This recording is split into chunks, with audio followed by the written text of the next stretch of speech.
Shalom kepada saudara-saudara sekalian. Shalom kepada murid segala bangsa, dimanapun saudara-saudara berada pada saat ini. Puji syukur kita panjatkan kehadirat Tuhan, oleh karena kita dapat berkumpul kembali di dalam seri pelajaran Alkitab mingguan, yang pada saat ini kita telah memasuki minggu yang ketujuh, pelajaran yang ketujuh, dengan judul doa praktis. Kita akan memulai pelajaran ini, namun sebelum kita memulai, mari kita bersatu di dalam doa. Ya Tuhan, Bapa kami yang bertahta di dalam kerajaan surga, terima kasih ya Tuhan atas segala kebaikan yang Tuhan telah berikan kepada kami. Penyertaan dan pemeliharaan yang tetap berlangsung kepada seluruh isi dunia ini dan kepada kami masing-masing ya Tuhan. Sehingga Engkau memampukan kami untuk kembali duduk di hadirat Tuhan pada saat ini, dan akan kembali mempelajari firman Tuhan dari seri pelajaran Alkitab mingguan mengenai doa praktis yang akan kami pelajari sebentar lagi. Pimpin hamba-Mu yang akan memimpin, seluruh pemirsa dan umat-umat yang ikut mempelajari, dan biarlah Roh Kudus yang mempersatukan kami di dalam pengertian kami akan kehendak dan karakter Tuhan di dalam pelajaran ini. Sertai ya Tuhan dari awal hingga akhir pelajaran ini, di dalam nama Yesus kami berdoa dan mengucap syukur. Amin. Baik saudara-saudara, judulnya adalah doa praktis. Ayat inti atau ayat hafalan dalam pelajaran kali ini tertulis di dalam Mazmur 62 ayat yang ke-9. Firman bersabda, percayalah kepadanya. Setiap waktu, hai umat, curahkanlah isi hatimu di hadapannya. Allah ialah tempat perlindungan kita. Mazmur 62 ayat yang ke-9.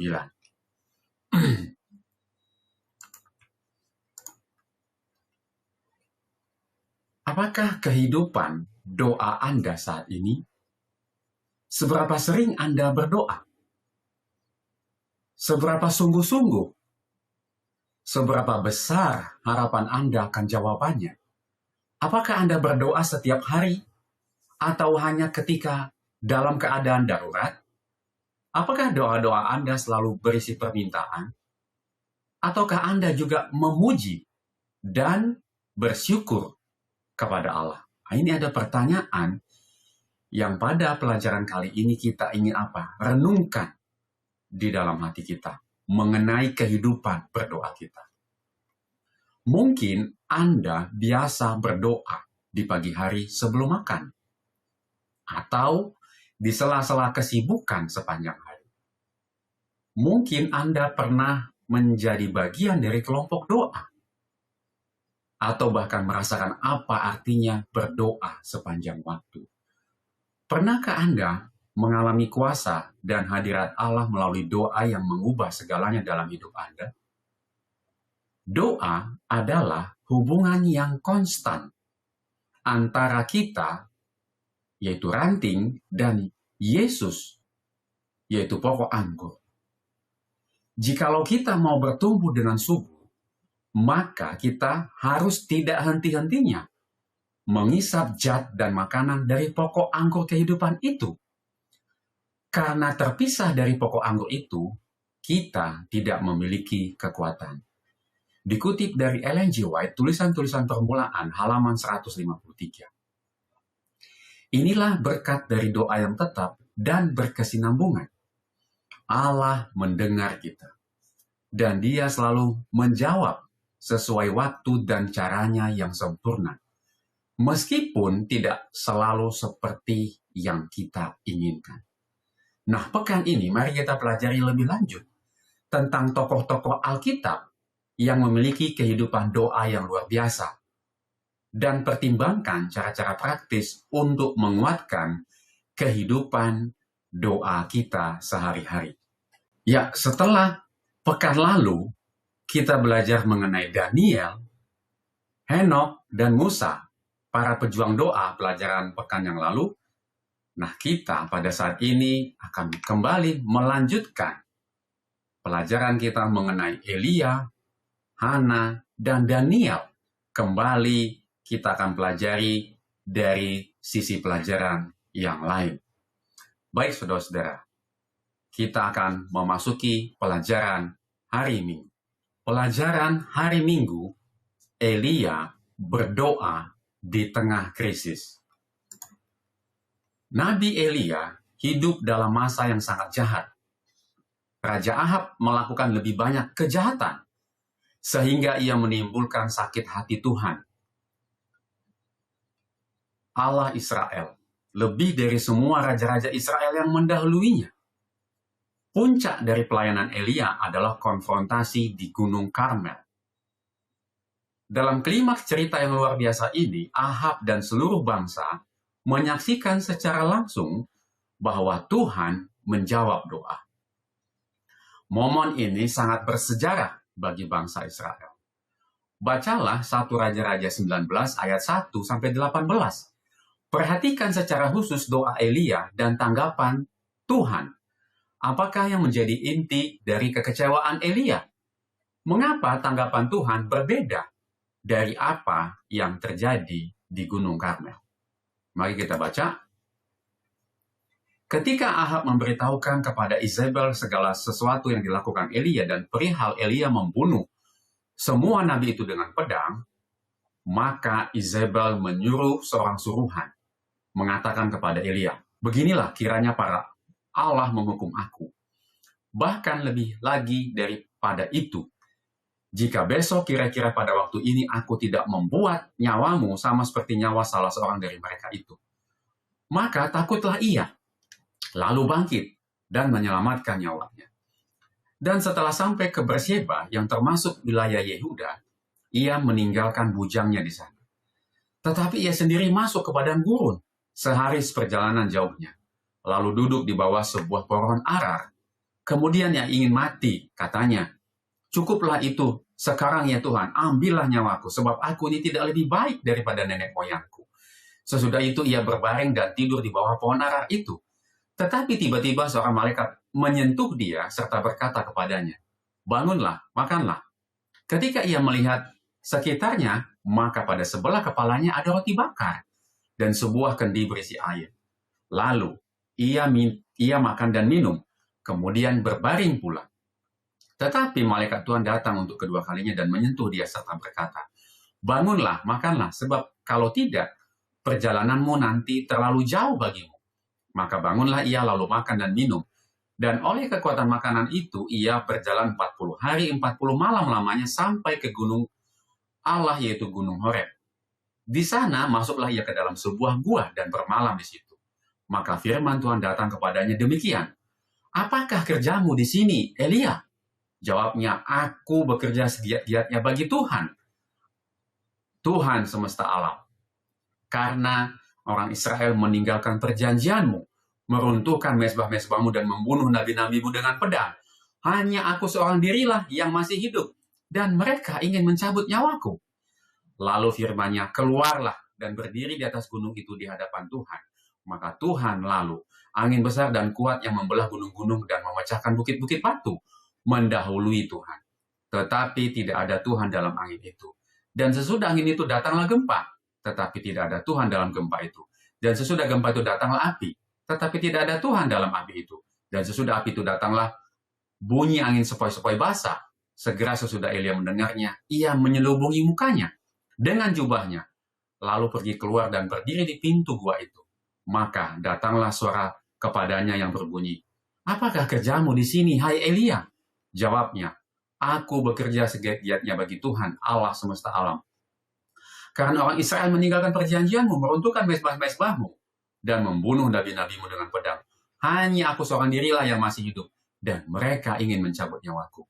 Firman Tuhan kepadanya, pergilah, kembalilah ke jalanmu, melalui padang gurun ke Damsyik, dan setelah engkau sampai, engkau harus mengurapi Hazael menjadi raja atas Aram, juga Yehu, cucu Nimsi haruslah kau urapi menjadi raja atas Israel, dan Elisa bin Safat dari Abel Meholah harus kau urapi menjadi nabi menggantikan engkau. Maka siapa yang terluput dari pedang Hazael akan dibunuh oleh Yehu, dan siapa yang terluput dari pedang Yehu akan dibunuh Elisa. tetapi aku akan meninggalkan 7.000 orang di Israel, yakni semua orang yang tidak sujud menyembah Baal dan mulutnya tidak mencium dia. Dalam satu hari saja, meskipun Tuhan menjawab semua doa Elia, kondisi emosional, mental, dan fisiknya berubah drastis. Meskipun Elia baru saja mengalami kemenangan besar bersama Tuhan, dalam keletihannya, ia membiarkan rasa takut akan kematian mengalahkan imannya kepada Tuhan. Yang mengejutkan dari kisah ini adalah bahwa meskipun Elia jatuh ke dalam keputusasaan dan kekecewaan, Tuhan datang kepadanya dengan kelembutan dan perhatian, memberinya makanan dan air. Cukup untuk membuatnya bertahan 40 hari 40 malam. Dan ketika Tuhan menyatakan dirinya kepada Elia, itu terjadi dengan cara yang sangat berbeda dari sebelumnya. Nah, kadang dalam hidup kita, Tuhan menjawab dengan cara-cara yang sangat nyata dan kuat. Dan kita merasa sangat dekat dengannya. Namun di lain waktu kita goyah dan tergoda untuk menyerah. Berpikir bahwa terlalu sulit untuk terus setia kepada Tuhan. Kita mencari jawaban dari Tuhan dengan cara yang kita harapkan. Tidak menyadari bahwa jalan dan pikirannya jauh lebih tinggi dari kita. Sama seperti banyak hal dalam ciptaan Tuhan yang tidak kita pahami. Jangan heran jika kita juga tidak memahami cara kerja dan jawaban Tuhan sepenuhnya. Allah, Tuhan, Bapa yang baik dan penuh kasih, tahu persis apa yang Anda butuhkan. Nah, bagaimana Anda bisa menjadi cukup tenang untuk mempercayainya dan tetap menatap kepadanya dalam segala keadaan? Nah, ini ada pertanyaan di hari Minggu.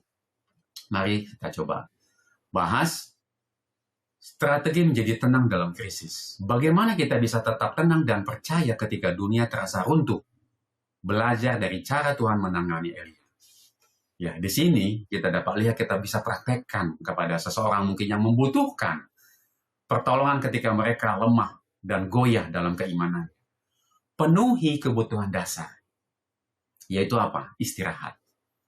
Perhatikan bahwa Tuhan tidak langsung mengkhotbahi Elia. Tuhan memberinya tidur dan makanan. Kadang-kadang hal yang paling rohani yang bisa Anda lakukan saat depresi adalah tidur yang cukup. Dan makanan bergizi. Dan makan makanan bergizi. Nah, ini cara Tuhan yang Tuhan praktekkan atau lakukan kepada Elia. Kemudian keluar dari gua Anda. Lalu di sini Tuhan bertanya, apa kerjamu di sini, Elia? Ini adalah ajakan untuk berhenti merenungi nasib sendiri dan mulai melihat perspektif Tuhan yang lebih luas. Kemudian yang ketiga, dengarkan suara lembut. Di tengah kebisingan masalah, kita cenderung mencari jawaban yang menggelegar. Cobalah untuk diam sejenak. Kehadiran Tuhan seringkali ditemukan dalam ketenangan, bukan dalam kepanikan. Kemudian yang keempat, ingat bahwa Anda tidak sendiri. Sama seperti ketika Tuhan mengingatkan Elia, bahwa rupanya masih ada 7.000 orang yang lain yang setia. Sama, ada lagi yang setia seperti saudara dan saya. Tapi kita tidak tahu mungkin posisinya di mana. Tapi Tuhan memberikan pesan, ada katanya. Kita sering merasa sendirian hanya karena kita sedang menutup mata terhadap komunitas di sekitar kita yang ternyata ada sebenarnya. Nah, ini adalah pelajaran hari Minggu. Kita akan masuk kepada pelajaran hari Senin. Pelajaran hari Senin, ketika doa terasa tak dijawab. Mungkin Anda telah berdoa untuk sesuatu dalam waktu yang lama, bahkan bertahun-tahun, dan rasanya seolah-olah Tuhan tidak mendengar doa Anda. Alkitab mengatakan kepada kita untuk mintalah, maka akan diberikan kepadamu. Jikalau kita meminta sesuatu kepadanya menurut kehendaknya. Matius 7 ayat 7 dan 1 Yohanes 5 ayat 14. Bagaimanakah pemahaman Anda mengenai janji-janji itu. Mari kita lihat, kita dibawa kepada Hana sekarang pada saat ini. Hana adalah seorang contoh, seorang perempuan saleh yang berdoa untuk sesuatu yang sangat spesifik. Itu ada di 1 Samuel 1 ayat 10-17. Pada awalnya tampaknya Tuhan tidak menjawab doanya.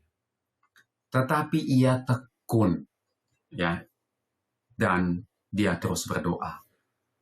Dan Tuhan menjawab pada waktu yang sempurna dan sesuai dengan kehendaknya. Nah, terkadang masa penantian itu justru memperdalam hubungan kita dengan Tuhan.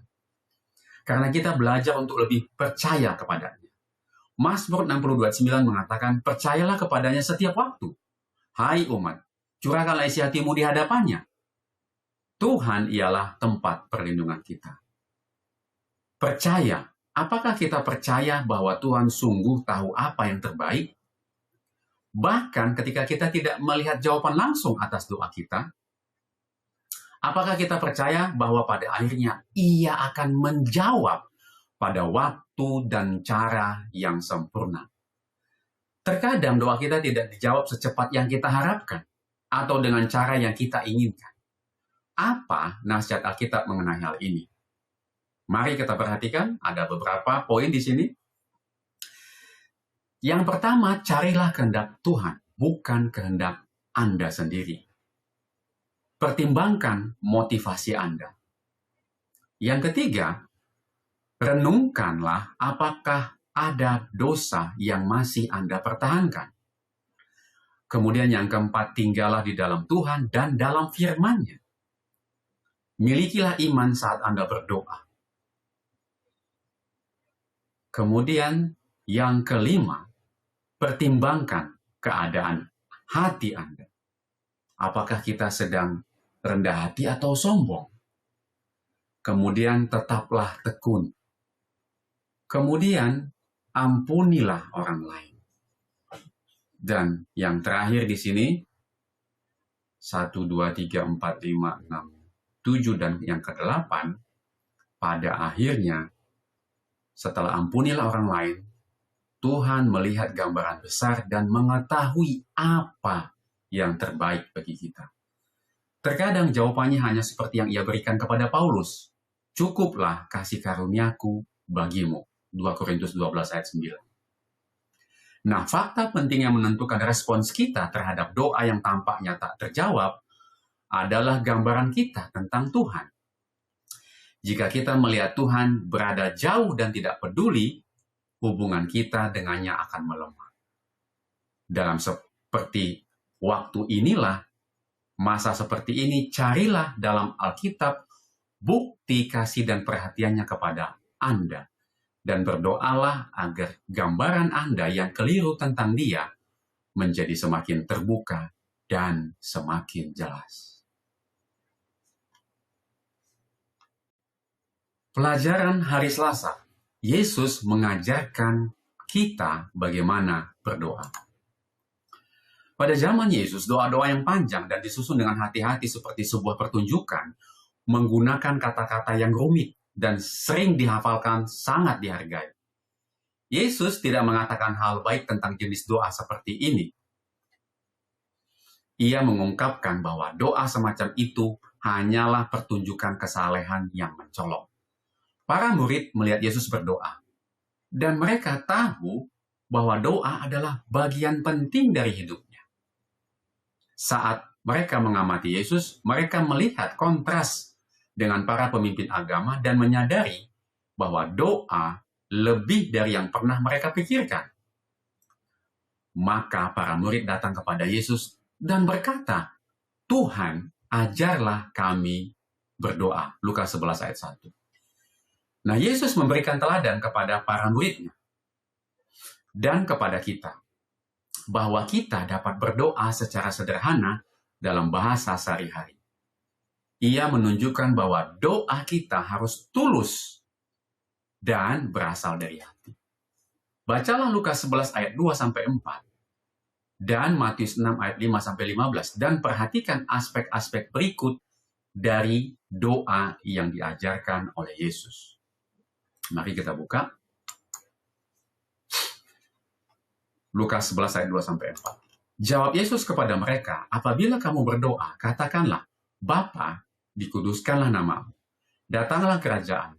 Berikanlah kami setiap hari makanan kami yang secukupnya. Dan ampunilah kami akan dosa kami, sebab kami pun mengampuni setiap orang yang bersalah kepada kami. Dan janganlah membawa kami ke dalam pencobaan. Kemudian Matius 6 ayat 5-15.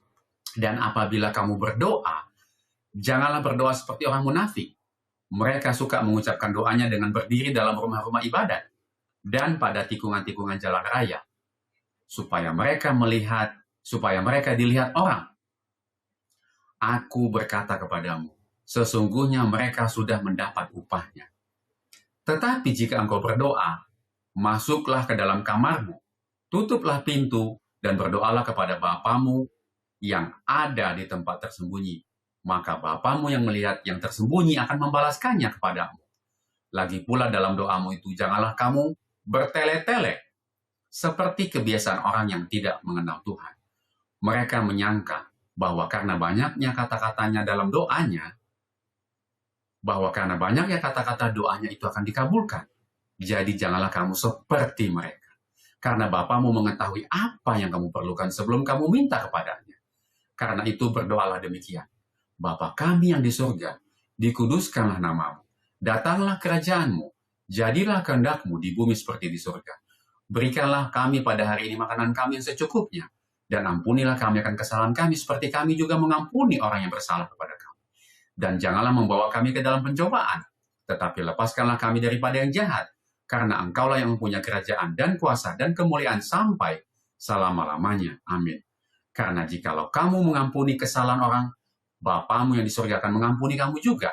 Tetapi jikalau kamu tidak mengampuni orang, Bapamu juga tidak akan mengampuni kesalahanmu.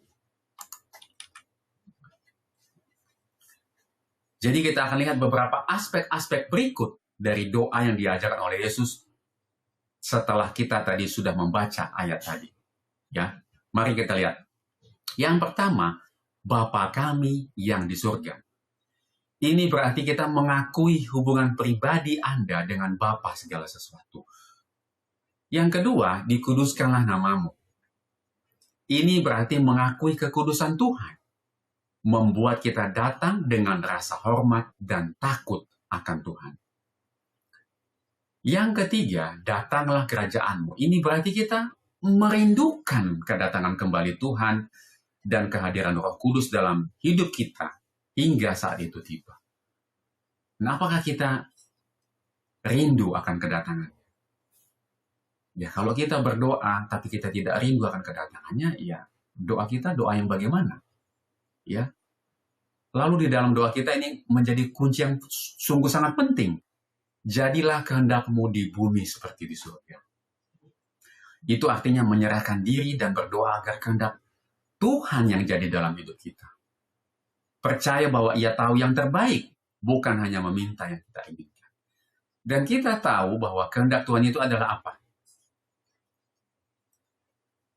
Ya, Yohanes 3:16, karena begitu besar kasih Allah akan dunia ini, sehingga barang siapa yang percaya kepadanya, ya Allah tidak menginginkan kita ini binasa, tapi beroleh hidup yang kekal. Jadi kehendak Tuhan itu di bumi itu, yaitu adalah apa?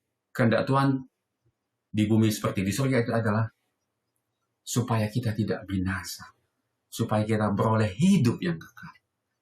Nah, apakah itu juga kehendak kita? Ya, kalau kita berdoa dalam konteks keselamatan hidup kita dan orang lain, maka Tuhan akan mengabulkan doa kita. Ya. Berikanlah kami pada hari ini makanan kami yang secukupnya. Meminta kebutuhan hidup, baik secara jasmani, makanan, dan minuman, maupun rohani, Yesus dan firman-Nya yang hidup. Ya, tetapi berikanlah kami pada hari ini makanan kami yang secukupnya adalah, ya, kalau kita belajar konsep carilah dahulu kerajaan Allah dan seluruh kebenarannya, ya, mana lebih dahulu roti ataukah firman, ya kita sudah tahu bahwa manusia tidak hanya hidup dari roti saja, Itu artinya ketika doa ini diucapkan, berikanlah kami pada hari ini makanan kami secukupnya, sebenarnya adalah tertuju kepada kita harus belajar dulu firman Tuhan, datang dulu kepada Tuhan untuk meminta apa? Meminta kebutuhan hidup. Dan Tuhan akan memenuhi kebutuhan hidup kita. Dia tahu kebutuhan kita secara fisik. Tetapi kita harus mendahulukan, berikanlah kami pada hari ini makanan kami secukupnya, adalah kita harus baca dulu firman Tuhan. Datang dulu kepada firman Tuhan. Mempelajari firman. Kemudian ampunilah kami akan kesalahan kami, seperti kami juga mengampuni orang yang bersalah kepada kami. Ini artinya bertobat, memohon pengampunan, dan mengingat untuk mengampuni mereka yang telah menyakiti kita, sebagaimana Allah mengampuni kita. Ya, kalau kita tidak mengampuni kesalahan orang lain, firman Tuhan katakan, pergilah dahulu kamu berdamai dengan saudara, baru kamu boleh datang. Barulah kamu boleh datang, memohon, berbakti, atau berdoa kepada aku. Jadi kita harus selesaikan dulu persoalan-persoalan kita dengan orang-orang di sekitar kita. Dan janganlah membawa kami ke dalam pencobaan, tetapi lepaskanlah kami daripada yang jahat. Ini artinya memohon perlindungan dari kejahatan di dunia ini. Kemudian, karena Engkaulah yang punya kerajaan, dan kuasa, dan kemuliaan sampai selama-lamanya. Amin. Ini artinya kita mengakui bahwa segala sesuatu yang kita miliki dan lakukan ini berasal dari Tuhan. Hanya Dia yang layak menerima kemuliaan dan pujian. Kemudian sini ada pertanyaan di pelajaran hari Selasa. Mengapa tidak berdoa lebih banyak dan mengarahkan wajah Anda kepada Tuhan setiap pagi untuk berbicara dengan Dia yang mengasihi Anda lebih dari yang lain? Apakah yang menghentikan Anda untuk melakukannya seperti yang seharusnya Anda lakukan? Berdoalah sekarang juga. Berhenti sekarang dari kesibukan Anda, karena Yesus telah mengundang kita untuk itu. Jadi apakah yang menghentikan Anda untuk melakukannya seperti yang harusnya kita lakukan? Berdoa, mengarahkan wajah kita kepada Tuhan. Apa yang menghentikan kita? Ya, kebanyakan adalah kesibukan, ritme kesibukan kita yang terlalu tinggi. Ya. Kemudian ambisi kita untuk mendapatkan dunia ini mengalahkan ambisi kita untuk mendapatkan hidup kekal. Jadi apa yang menghentikan kita? Kesibukan kita. Nah, kita harus bisa belajar mengetahui posisi atau kebutuhan apa yang paling penting untuk kehidupan kita. Ya, seperti ketika Maria dan Marta. Marta terlalu sibuk dan menganggap komunikasi yang dipilih oleh Maria, menganggap itu yang terbaik, kita tidak lakukan. Dan sekiranya lah kita hendaknya seperti siapa? Maria. Tuhan katakan dia telah memilih bagian yang terbaik dalam hidupnya, yaitu untuk duduk dekat di kaki Yesus. Ya, untuk mengarahkan wajah kita kepada Tuhan setiap pagi, berbicara kepada Dia yang telah memberikan keselamatan, yang telah berkorban untuk kita. Ya, ini pelajaran hari Selasa. Pelajaran hari Rabu. Pujian, pengakuan, permohonan, ucapan syukur. Dengan cara yang sama, seperti Yesus mengajarkan kita bagaimana berdoa, kita dapat mengikuti struktur sederhana ini ketika datang kepada Tuhan secara pribadi, bersama keluarga, atau sebagai gereja, sambil mengingat bahwa doa adalah berbicara kepada Tuhan seperti kepada seorang sahabat. Terlalu sering doa kita ini penuh dengan permintaan. Padahal Yesus mengajarkan kita untuk berdoa lebih dari sekedar meminta. Nah, bacalah doa Daniel. Kita kembali diajak kepada pengalaman Daniel di Daniel 9 ayat 4-19. Dan perhatikan bagian-bagian berbeda dari doanya. Mari kita lihat Daniel 9 ayat 4-19. Maka aku memohon kepada Tuhan Allahku dan mengaku dosaku. Demikian, Tuhan, Tuhan yang maha besar dan dahsyat, yang memegang perjanjian dan kasih setia terhadap mereka yang mengasihi Engkau serta berpegang pada perintah. Kami telah berbuat dosa dan salah. Kami telah berlaku fasik dan telah memberontak. Kami telah menyimpang dari perintah dan peraturan-Mu, dan kami tidak taat kepada hamba-hamba-Mu, para nabi, yang telah berbicara atas nama-Mu kepada raja-raja kami, kepada pemimpin-pemimpin kami, kepada bapak-bapak kami, dan kepada segenap rakyat negeri. Ya Tuhan, Engkaulah yang benar, tetapi patutlah kami malu. Seperti pada hari ini, kami orang-orang Yehuda, penduduk kota Yerusalem, dan segenap orang Israel, mereka yang dekat dan mereka yang jauh di segala negeri, kemana Engkau telah membuang mereka? Dan oleh karena mereka berlaku murtad terhadap Engkau. Ya Tuhan kami, raja-raja kami, pemimpin-pemimpin kami, dan bapak-bapak kami patutlah malu, sebab kami telah berbuat dosa terhadap Engkau. Pada Tuhan Allah kami ada kesayangan dan keampunan, walaupun kami telah memberontak terhadap Dia dan tidak mendengarkan suara Tuhan Allah kami yang menyuruh kami hidup menurut hukum yang telah diberikannya kepada kami dengan perantaraan para nabi hamba-hamba.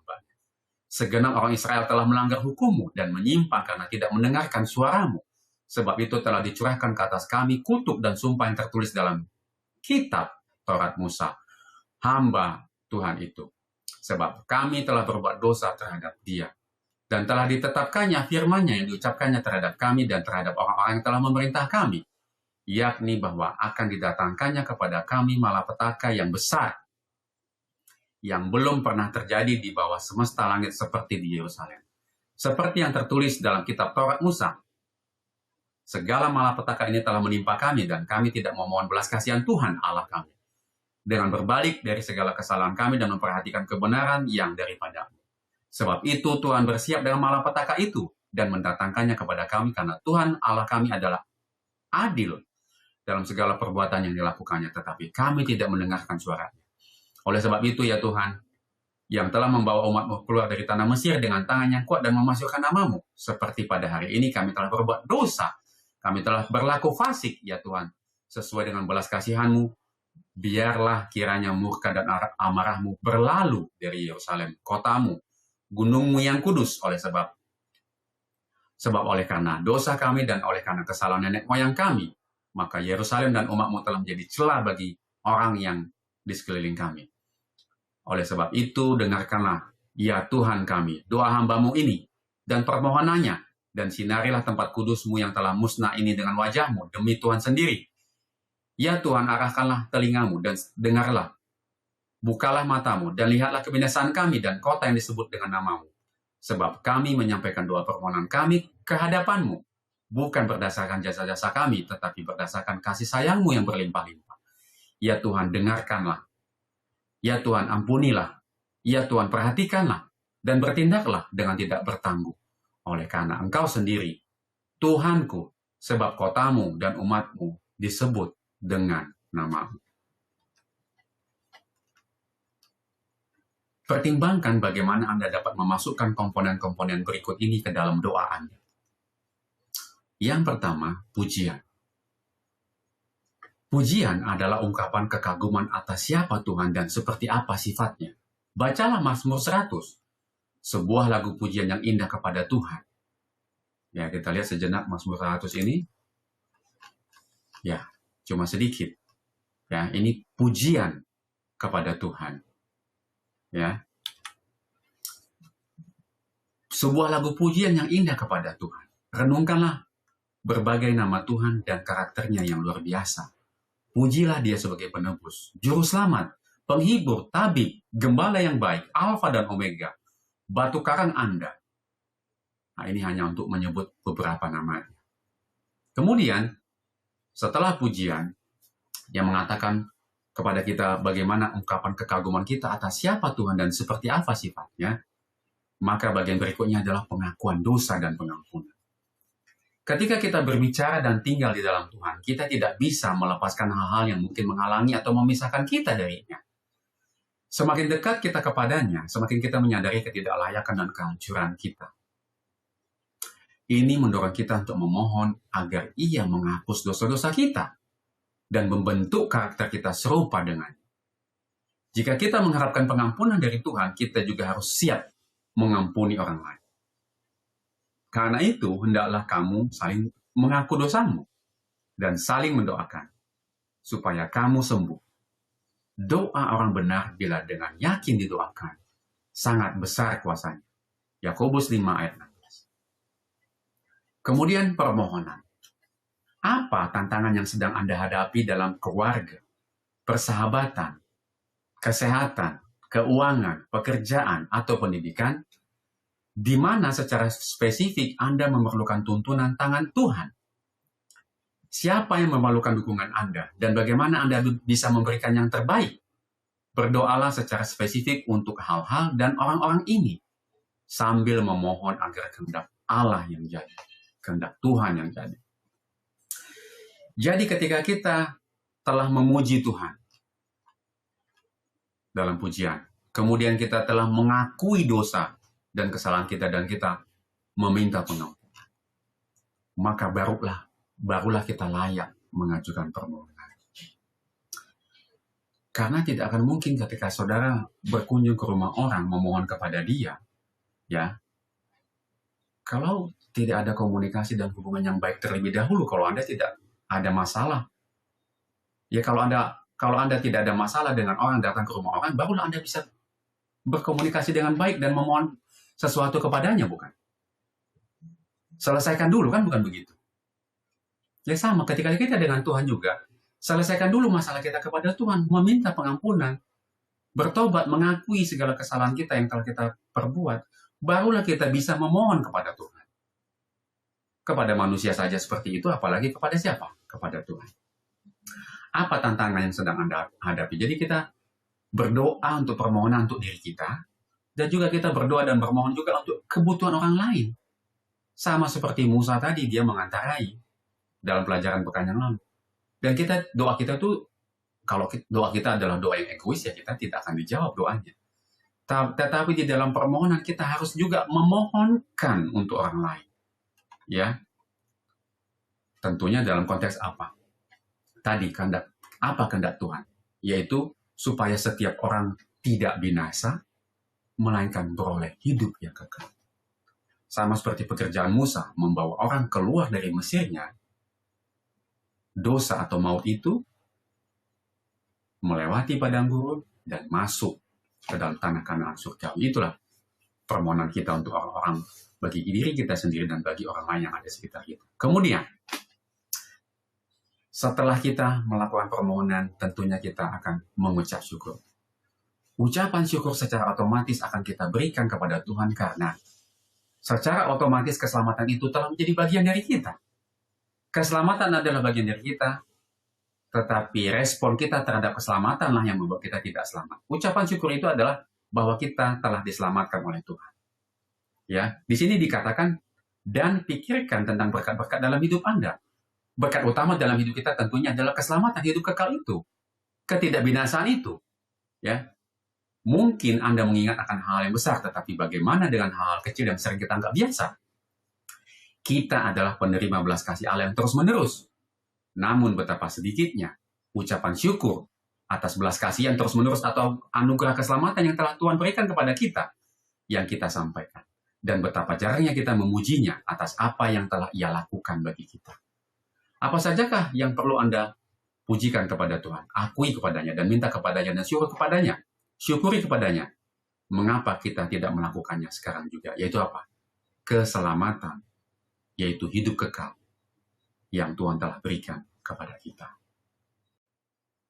Pelajaran hari Kamis, pertanyaan-pertanyaan lain mengenai doa. Mengapa berdoa jika Allah sudah tahu segalanya? Ya, mungkin ada pertanyaan saudara-saudara juga menanyakan hal yang sama. Lah, kan Tuhan itu kan sudah tahu segalanya. Bahkan sebelum pun kita meminta, Tuhan sudah mengetahui. Bahkan sudah menjawab juga sebelum kita meminta. Jadi pertanyaannya, mengapa berdoa jika Allah sudah tahu segalanya? Mengapa kita berdoa jika Allah Maha mengetahui? Ya, Ellen G. White menjelaskannya seperti ini. Dalam pena inspirasi firman Tuhan. Ya, doa itu perlu bukan karena supaya Allah mengetahui apa kita sebenarnya, melainkan untuk menyanggupkan kita menerima Dia. Doa bukanlah membawa Allah turun kepada kita, melainkan membawa kita ke atas, datang kepadanya. Ya, perhatikan ini prinsipnya. Memang benar Tuhan mengetahui keinginan dan kebutuhan kita. Dan Ia membaca setiap maksud hati kita. Namun doa itu baik untuk kita. Kenapa? Karena doa mengajak kita berhenti sejenak di tengah kesibukan hidup kita. Untuk memberikan pengakuan, untuk mengakui bahwa Allah, bahwa Tuhan adalah yang Maha Kuasa atas segalanya, dan untuk menempatkan diri kita di kakinya. Doa juga dapat membuka jalan bagi Tuhan untuk bertindak ketika kita mengundangnya. Roh Kudus menjadi pengantara bagi kita ketika kita tidak mengetahui bagaimana harus berdoa. Nah, ini bagus ayatnya, coba kita baca ya. Demikian juga Roh membantu kita dalam kelemahan kita, sebab kita tidak tahu bagaimana sebenarnya harus berdoa. Tetapi Roh sendiri berdoa untuk kita kepada Tuhan dengan keluhan-keluhan yang tidak terucapkan. Dan Tuhan yang menyelidiki hati nurani mengetahui maksud Roh itu, yaitu bahwa Ia sesuai dengan kehendak Tuhan berdoa untuk orang-orang kudus. Roma 8 ayat 26-27. Mengapa berdoa ketika semuanya baik-baik saja? Rasa cukup diri dan kesombongan, ya itu pelajaran ketiga mengenai kesombongan dan kerendahan hati ya. Lihat pelajaran 3. Pelajaran 3, jika kita sombong itu bisa menjadi penghalang terbesar bagi kehidupan doa yang kuat. Jika kita menyadari betapa besar kebutuhan kita akan Allah, akan Tuhan, kita itu menjadi rendah hati, maka kita akan lebih sering datang kepada Tuhan. Jika malaikat-malaikat sempurna menyembah dan memuliakan Dia, mengapa kita manusia yang berdosa berpikir bahwa kita tidak memerlukannya? Malaikat yang sempurna dan kudus di surga saja menyembah dan memuliakan Tuhan. Apa yang membuat kita berpikir bahwa kita tidak perlu melakukannya? Apa yang dikatakan Matius 5 ayat 6 dan Yesaya 44 ayat 3 tentang kebenaran ini? Berbahagialah orang yang lapar dan haus akan kebenaran karena mereka akan dipuaskan. Matius 5 ayat 6. Sebab aku akan mencurahkan air ke atas tanah yang haus dan hujan ke atas tempat yang kering. Aku akan mencurahkan rohku ke atas keturunanmu dan berkatku ke atas anak cucumu. Yesaya 44 ayat 3. Apakah peran iman dalam doa? Bacalah Ibrani 11 ayat 6. Ya. Tetapi tanpa iman, tidak mungkin orang berkenan kepada Tuhan. Sebab barang siapa yang berpaling kepada Tuhan, ia harus percaya bahwa Tuhan itu ada. Dan bahwa Tuhan memberi upah kepada orang-orang yang sungguh-sungguh mencari Dia. Doa dan iman bertalian erat dan perlu dipelajari bersama-sama. Dalam doa iman terdapat ilmu ilahi. Itu adalah ilmu yang harus dikuasai oleh setiap orang yang mau menjadikan pekerjaan seumur hidupnya berhasil. Kristus mengatakan, apa saja yang kamu minta dan doakan, percayalah bahwa kamu telah menerimanya, maka hal itu akan diberikan kepadamu. Markus 11 ayat 24. Dia dijelaskannya bahwa permintaan kita harus sesuai dengan kehendak Tuhan. Kita harus meminta perkara-perkara yang telah dijanjikannya. Dan apapun yang kita terima harus dipergunakan untuk melakukan kehendak-Nya. Bila syarat-syarat dipenuhi, maka janji adalah tegas. Kita tidak perlu memandang bukti berkat secara luar. Ellen G. White, Membina Pendidikan Sejati, halaman 243 dan 244. Dengan siapa saya harus berdoa? Kita harus paling sering berdoa secara pribadi hanya antara Anda dan Tuhan. Karena doa dan studi Alkitab adalah sumber kehidupan dari hubungan Anda dengan Tuhan. Sisihkan waktu untuk mengoreksi hati Anda ketika berbicara dan mendengarkan Tuhan. Kita juga perlu berdoa bersama atau kelompok kecil. Karena di mana 2-3 orang berkumpul dalam namaku, di situ aku ada di tengah-tengah mereka. Kemudian akhirnya kita juga harus berdoa bersama kelompok atau komunitas gereja. Nah, ketiga, doa ini penting. Ya tadi, doa pribadi, kemudian doa kelompok kecil, dan kemudian kelompok besar yaitu jemaat, yaitu gereja. Dan ketiganya adalah sangat penting. Ya, kemudian di sini ada mengenai tadi, karena doa dan studi Alkitab adalah sumber kehidupan dari hubungan Anda dengan Tuhan. Ya, artinya Kan tidak mungkin kita berdoa terus, kita terus yang ngomong sama Tuhan. Ngomong, terus sama Tuhan. Ya. Kita juga harus perlu katanya studi Alkitab, yaitu ketika itu artinya kan komunikasi yang efektif itu adalah komunikasi dua arah. Kita mendengarkan suara Tuhan berbicara kepada kita melalui Alkitab atau firman Tuhan, lalu kita merespon firman Tuhan itu, Allah yang berbicara, Tuhan yang berbicara itu melalui doa.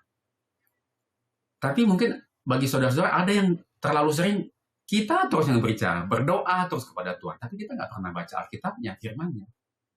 Sehingga kita tidak tahu apa yang kita minta jadinya. Karena kita tidak tahu kehendak Tuhan kan kalau kita tidak baca Alkitab atau firman Tuhan. Jadi, adalah penting untuk komunikasi efektif ini terjadi dalam kehidupan kita. Kita mendengar suara Tuhan berbicara kepada kita melalui Alkitab, dan kita merespon panggilan Tuhan kepada kita melalui membalas panggilannya melalui itu. Jadi harus berjalan dua arah. Berdoa dan juga membaca apa? Firman Tuhan. Bagaimanakah saya mendengarkan? Doa bukan hanya berbicara kepada Allah. Kepada Tuhan kita juga perlu membiarkan Dia memangkas kita dan berbicara dalam hidup kita. Cara yang paling jelas dan aman untuk mendengarkan Tuhan berbicara adalah dengan membaca Alkitab. Dan menggabungkan doa dan belajar Alkitab dalam waktu teduh Anda. Harus dilakukan dua-duanya. Waspadai kecenderungan untuk mengosongkan pikiran atau hanya mendengarkan pikiran sendiri, alih-alih mencari jawaban di dalam Alkitab. Ya, hati-hati. Jangan menggunakan pikiran kita sendiri maksudnya. Hal manakah yang paling menantang bagi Anda dari semua poin di atas? Ya, poin-poin ini tadi ya, ada 4 poin sesuai dengan judul pelajaran kita. Ya,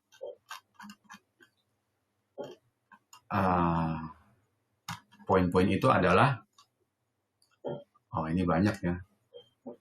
Ya, mengapa berdoa jika Allah sudah tahu segalanya? Itu poin pertama. Kemudian poin kedua, mengapa berdoa ketika semuanya baik-baik saja? Yang ketiga, apakah peran iman dalam doa? Yang keempat, dengan siapa saya harus berdoa? Yang kelima, bagaimanakah saya mendengarkan? Nah, mana poin-poin paling penting menurut Anda? Silakan Anda jawab, tapi yang saya bagikan di sini sebagai berikut. Secara jujur, bagi banyak orang, poin yang paling menantang biasanya adalah mendengarkan. Kita hidup di dunia yang sangat bising, di mana kita merasa harus saling melakukan sesuatu agar produktif. Berdiam diri di hadapan Alkitab dan membiarkan Tuhan memangkas ego kita adalah hal yang paling sulit bagi kita manusia pada saat ini. Atau mungkin tantangan yang lain adalah berdoa pada saat semuanya baik-baik saja. Sangat mudah untuk berlutut ketika dompet kosong atau tubuh sakit, tapi jauh lebih sulit untuk memiliki rasa lapar rohani yang sama saat semua kebutuhan materi terpenuhi. Ini yang bisa saya bagikan dengan pertanyaan di pelajaran hari Kamis. Bagaimana dengan saudara? Saudara bisa kasih respon melalui kolom komentar. Silahkan kalau saudara ada yang mau saudara bagikan dengan pertanyaan. Pelajaran hari Jumat, pendalaman. Jika kita lebih banyak berpikir dan berbicara tentang Yesus dan lebih sedikit tentang diri sendiri, maka kita akan merasakan kehadirannya yang lebih mendalam. Ellen G. White, Langkah kepada Kristus, halaman 175. Jika mengikuti nasihat dengan keraguan dan ketakutan kita, atau berusaha menyelesaikan segala sesuatu yang tidak dapat kita lihat dengan jelas, sebelum kita memiliki iman, maka kebingungan akan bertambah besar dan bertambah dalam. Tetapi jika kita datang kepada Tuhan, merasakan ketidakberdayaan dan bergantung kepadanya sebagaimana adanya kita, dan dengan iman yang rendah hati dan percaya menyampaikan keinginan-keinginan kita kepadanya, yang memiliki pengetahuan yang tak terbatas, yang melihat segala sesuatu yang diciptakannya dan yang memerintah segalanya dengan kehendaknya dan firman-Nya, Ia sanggup dan akan mendengarkan seruanmu dan akan memberikan terang bercahaya ke dalam hati kita. Langkah kepada Kristus, halaman 166. Jiwa dapat diangkat lebih dekat dengan surga dengan sayap puji-pujian. Tuhan disembah dengan nyanyian dan musik di atas di surga. Dan sementara kita mengungkapkan rasa syukur, kita sedang mendekati penyembahan dari para penghuni surga. Siapa yang mempersembahkan syukur sebagai korban, ia memuliakan aku. Mazmur 50 ayat 23. Marilah kita dengan sukacita yang hikmat datang di hadapan pencipta kita. dengan nyanyian syukur dan lagu yang nyaring. Yesaya 51 ayat 3. Langkah kepada Kristus halaman 179. Kita telah menyelesaikan pelajaran hari Jumat bagian pendalaman dan kita akan melangkah kepada pertanyaan-pertanyaan untuk diskusi. Nah, kita sekarang memasuki pertanyaan-pertanyaan untuk diskusi. Ya, ini ada 3 atau 4 pertanyaan. Ya, mari kita masuk kepada pertanyaan pertama. Konsep mana dari kutipan di atas yang tadi di bagian pendalaman yang paling menginspirasi Anda?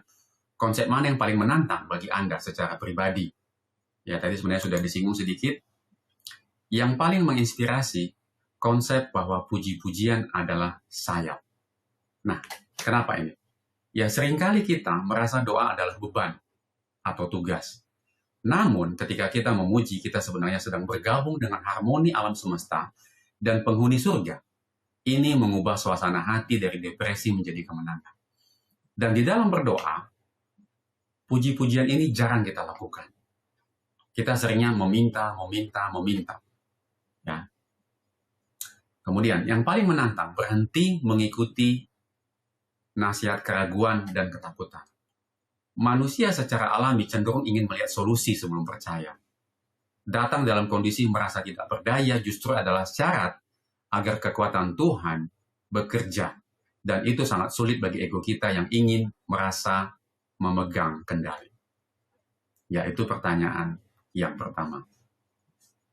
Kemudian pertanyaan yang kedua.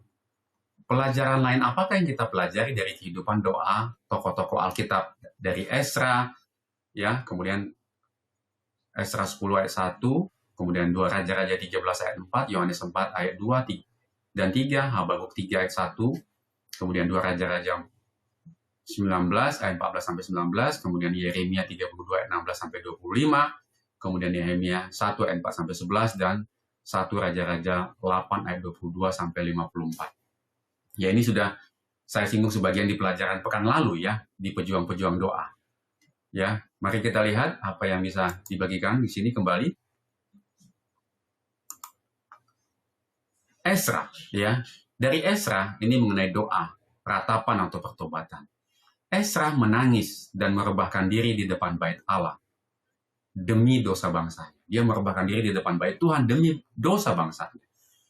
Doa bisa berupa ungkapan duka yang mendalam atas dosa. Ya, di sini ini yang dilakukan oleh Esra. Kemudian 2 Raja-Raja 19 ayat 14-19, Hizkia ketika diancam musuh. Hizkia membentangkan surat ancaman itu di hadapan Tuhan. Ini adalah doa praktis, membawa masalah fisik atau tulisan langsung ke hadirat Tuhan. Kemudian Nehemia. Doa Nehemia. Nehemia berdoa dan berpuasa berhari-hari sebelum bertindak. Ya, doa adalah fondasi sebelum perencanaan. Kemudian Yeremia, doa pengakuan kuasa. Di tengah-tengah pengepungan, Yeremia memuji penciptaan Tuhan. Doa mengakui bahwa bagi Tuhan tidak ada yang mustahil. Ini pelajaran, ini adalah pertanyaan yang kedua. Kemudian untuk pertanyaan yang ketiga, apa peran puasa dalam doa? Ya, lagi kita lihat, apa peran puasa dalam doa? Ini adalah penajaman rohani.